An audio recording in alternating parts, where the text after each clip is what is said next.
लखनऊ शहर में विजय नाम का एक नौजवान था। उसी शहर में रहने वाली एक लड़की जानू से वो मोहब्बत करता था। एक दिन विजय जानू के पिता वसीम के पास गया और श्रद्धा पूर्वक उन्हें स्वागत किया। हेलो अंकल, बहुत दिनों के बाद तुम हमारे घर आए, कुछ खास काम था क्या यहाँ? जी अंकल, मैं आपकी बेटी जानू को बहुत चाहता हूँ। जानू भी मुझसे बहुत प्यार करती है। कृपया आप हमारे इस प्रेम को स्वीकार कीजिए और हमारी शादी करा दीजिए। विजय ने बड़े नम्रता के साथ उन्हें कहा। ऐसा क्या विजय, तुम करते क्या हो? हर महीने तुम्हारी तनख्वाह कितनी है? बताओ बताओ। अंकल, मैं इसी शहर में एक छोटी सी कंपनी में काम करता हूँ। मेरी सैलरी 20,000 है। 20,000? इतने पैसों में तो मेरी बेटी का मेकअप का सामान भी नहीं आता। फिर उसे खिलाओगे क्या? मैंने अपनी बेटी को राजकुमारी जैसे पाल पोस के बड़ा किया है, फिर मैं अपनी बेटी को एक गरीब इंसान के हाथ कैसे दे दूं? यहाँ से चुपचाप चले जाओ, नहीं तो मैं धक्के मार के निकालूंगा, समझे? इस तरह वसीम ने विजय को बेइज्जती करके वहां से भेज दिया और विजय बहुत दुखी होकर सोचने लगा। मैं बहुत पैसे कमाऊंगा, फिर मैं जानू से शादी करूंगा। इसी के साथ विजय ने शहर जाने का सोच लिया। जब वो पड़ोस के शहर में जा रहा था, उसे जंगल होकर जाना था। रात में उस जंगल से जाते वक्त वो काफी थक गया और एक पेड़ के नीचे जाके आराम करने लगा। जब विजय सो रहा था पेड़ के नीचे, कुछ शैतान जो उस पेड़ में रहते थे वो उसे देखकर कहने लगे, अरे वाह, बड़ा हैंडसम है, यही आज हमारा भोजन है, चलो उसे पकड़ के खाते हैं। विजय उनकी ये बात सुनकर डर गया और सोचने लगा, हे भगवान, मेरी किस्मत ऐसी क्यों है? मैंने अपनी प्रेमिका को खो दिया, क्या मैं अपनी जिंदगी भी खो दूंगा इन शैतानों की वजह से? अब नाना, मुझे अच्छे से सोचना पड़ेगा और इनके चुंगल से निकलना पड़ेगा। फिर काफी देर सोचने के बाद विजय को एक तरकीब आई। तुरंत वो उठ के बैठ गया और ऐसा भाव करने लगा, जयकाल जगतकाली ओम क्लीम स्वाहा।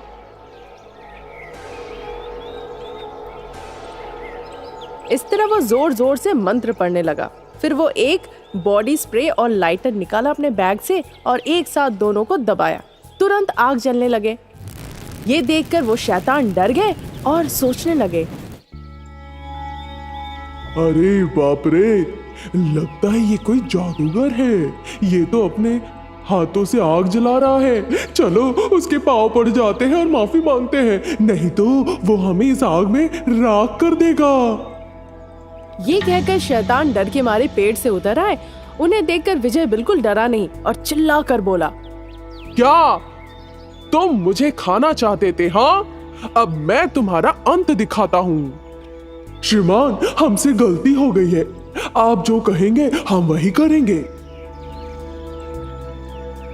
ठीक है, मैं तुम्हें छोड़ दूंगा, पर एक शर्त है, जो मैं कहूंगा वो तुम्हें सुनना पड़ेगा। जो आप कहेंगे हम वही करेंगे। सुनो, लखनऊ शहर जो कि जंगल के पास है, वहां वसीम नाम का एक धनी व्यक्ति है। उसकी एक बेटी है नाम जानू। तुम में से एक को वहां जाकर उस पे हावी हो जाना है और उससे अजीबोगरीब हरकतें कराना है, ताकि वहां सब डर जाए। फिर मैं वहां जाऊंगा और उसके कान में जयकाल जगतकाली ओम क्लीम स्वाहा कहूंगा। तुरंत तुम उसे छोड़ के चले जाना। ठीक है श्रीमान, पूरी बात हम समझ गए। फिर उनमें से एक शैतान वसीम के घर गया और जानू के ऊपर हावी हो गया, जो कि अपने कमरे में सो रही थी। तुरंत जानू, जिस पे शैतान हावी हो गया था, वो नींद से जग के सारे सामानों को फेंकने लगी, चिल्ला चिल्ला के। क्या कर रही हो जानू? तुम इस तरह सारे सामानों को क्यों फेंक रही हो? ओए वसीम, मैं तुम्हारी बेटी नहीं हूँ, मैं एक शैतान हूँ। 10 मुर्गियाँ और 5 बकरियाँ दे दो मुझे, नहीं तो अभी के अभी तुम्हारा अंत यही होगा।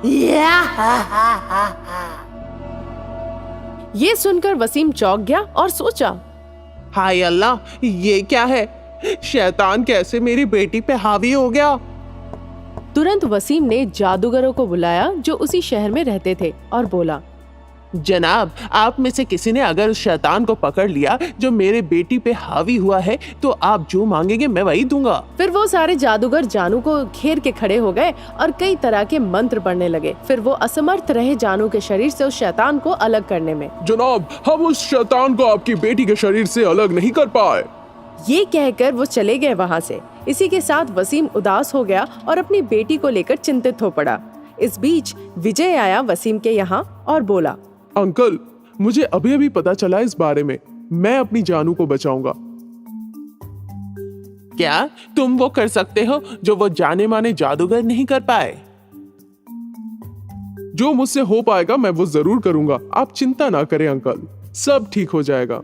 विजय जानू के कमरे में गया जो कि अपने बिस्तर पे बैठी थी और उसके कान में जाके बोला, जय काल जगत काली ओम क्लीं स्वाहा। तुरंत वो शैतान जानू को छोड़ के उड़ गया और जानू पहले जैसी हो गई। विजय और जानू की निकाह हो गई। फिर एक बार लक्कवर गांव में एक ग्राम प्रधान कन्हैया रहता था। वो एक दुष्ट व्यक्ति था। वो ग्रामीणों पर कई प्रकार के कर लगाकर उन पर अत्याचार करता था। क्योंकि कन्हैया का साला रतन सेना का जनरल था, उसकी अवैध गतिविधियों की कोई सीमा नहीं थी।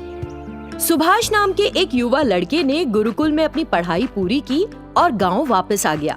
जब उसने ग्राम प्रधान कन्हैया को ग्रामीणों पर अत्याचार करते देखा तो सहन नहीं कर पाया। एक दिन सुभाष ने कन्हैया के पास जाकर कहा, प्रधान जी, आपको हमारे ग्रामीणों की भलाई के बारे में सोचना होगा। आपके प्रशासन के तहत सभी को खुश रहना चाहिए। कृपया अपना व्यवहार बदलें। कन्हैया ने गुस्से में आकर सुभाष को चेतावनी दे डाली। क्या तुम मुझे नैतिकता का पाठ पढ़ाओगे? औकात में रहो, मुझे तुमसे कहीं ज्यादा अनुभव है। प्रधान जी, यदि आप अपना व्यवहार नहीं बदलते हैं तो आपको इसके लिए भुगतना होगा। मैं आपके खिलाफ राजा से शिकायत भी कर सकता हूँ। इस वजह से कन्हैया ने सुभाष के प्रति दिल में बुराई पाल ली, क्योंकि उसने उसे चेतावनी दी थी। एक दिन कन्हैया ने अपने बहनोई रतन को फोन किया और कहा, एक युवा लड़का इन दिनों मेरे खिलाफ विद्रोह करने लगा है। तुम्हें उसे सबक सिखाना होगा। बताएं मुझे क्या करना चाहिए? सुभाष को फंसाने की योजना कन्हैया ने रतन को बताई। रतन ने सुभाष पर ये आरोप लगाया कि उसने राज्य के खजाने को लूटने की योजना बना रखी है। फिर उसने सुभाष को गिरफ्तार कर लिया और उसे राजा के पास ले गया। राजा एक अल्पज्ञानी व्यक्ति था। उसने वास्तविक सत्य की जांच पड़ताल किए बगैर आदेश दे दिया, इस विश्वासघाती को जंगल में एक पेड़ से बांध दो जहाँ जंगली जानवर हों। इस तरह उसने अपने पहरेदारों को आदेश दिया। तुरंत उन पहरेदारों ने सुभाष को जंगल में एक बरगद के पेड़ से बांध दिया और चले गए। सुभाष ने डर से अपनी आंखें बंद कर ली और सोचा कि वो कुछ ही मिनटों में किसी तेंदुए का भोजन बन जाएगा। तभी उसे सुनाई दिया, पानी पानी। उसके सामने एक भूतनी खड़ी थी, लेकिन सुभाष उस भूतनी से डरा नहीं और बोला, यहाँ से थोड़ी दूर पर ही नदी बह रही है, फिर क्यों कह रही हो पानी? कुछ दिन हुए मैंने एक संत को नाराज कर दिया था। तब उसने क्रोधित होकर मुझे शाप दे दिया, मेरे हाथ से छूते ही पानी गायब हो जाएगा। कृपया मेरी प्यास बुझाओ। इस तरह उस भूतनी ने सुभाष से अनुरोध किया और उसे एक मिट्टी का बर्तन दिया। फिर सुभाष जल्दी से नदी से बर्तन में पानी लाया, शैतान के मुंह में पानी डाला और उसकी प्यास बुझाई। ये लोग तुम्हें उस पेड़ से बांधकर क्यों चले गए? क्या समस्या है?